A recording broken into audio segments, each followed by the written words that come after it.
Today we have the Manufacturers Cup, round 2 at Road Atlanta, where I drive 2 seconds off the pace, but I'm saving fuel in an attempt to do a no stop, where when everyone else is pitting, my strategy depends on perfect calculations of fuel use. But is it enough to get the win? Let's find out.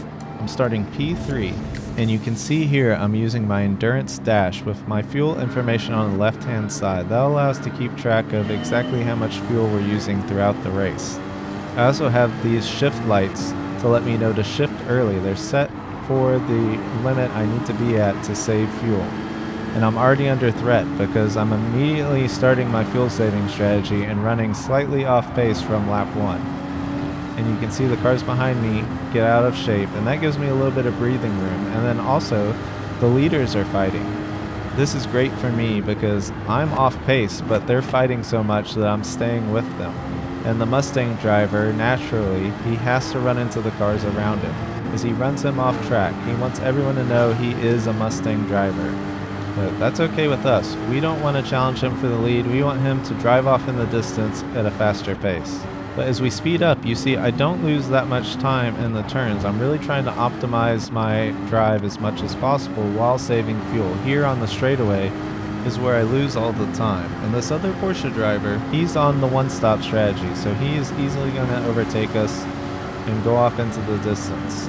And basically the strategy is let everybody pass as smoothly as possible. And here you see we have the Mazda behind us. He actually gives us a bump draft here. He doesn't go for the overtake, which is kind of okay with me for now, but I just don't want to be going side by side into corners and losing time. I'm targeting mid 27s for the entire race, so I need to run in the mid to high 27s. As the Mazda driver tries to go on our inside here, I feel bad for him, so I move over to give him the draft. I want him to get by me. I actually want these guys to pass me, and we have the Subaru driver come up again. I don't want to challenge him. I'm like, please go through. I break even a little early here, but he's compromised his entry, so he goes wide. And here I would like him to be able to get ahead of me, but I have to lift to let him through. Ultimately, that's what you have to do, and I just keep going as we go through the laps here. We come up, unfortunately, to our Mustang driver friend who has spun out, and as we go to try to go around him, he blocks me. Now this cost us about half a second, and I wasn't even really trying to pass him, I just didn't want to lose my momentum.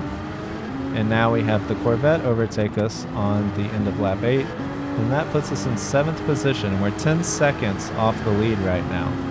And we have 8 laps remaining in this race, but we're good on fuel. We have 0.1 laps of fuel extra, which is exactly what we need. And here the Mustang driver unfortunately has more problems.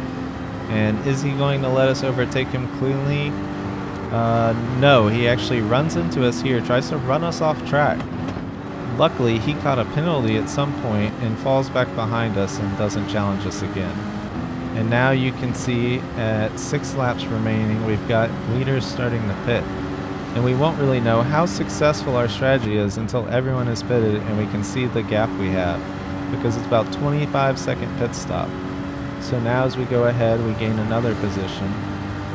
And now as we come on to 4 laps remaining, the last car ahead of us pits. And now we'll get to see where we shake out in all of this. So it's about 25 seconds lost in the pits. And how much have we saved?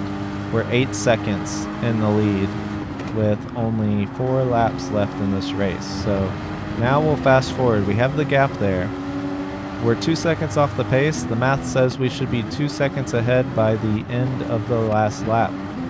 So what's it going to be? As we come down here on the end of lap 15, now the gap is coming down. Now we're coming on to lap 16. We're on the final lap now. We're just under 4 seconds. So we should lose 2 more seconds.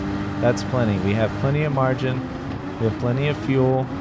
We're going to stay at this pace. Now we can visually see second place, and there he is, 2.5 seconds behind and closing, but there's only 2 corners left. And with the fuel strategy, we have just enough fuel to make it to the end.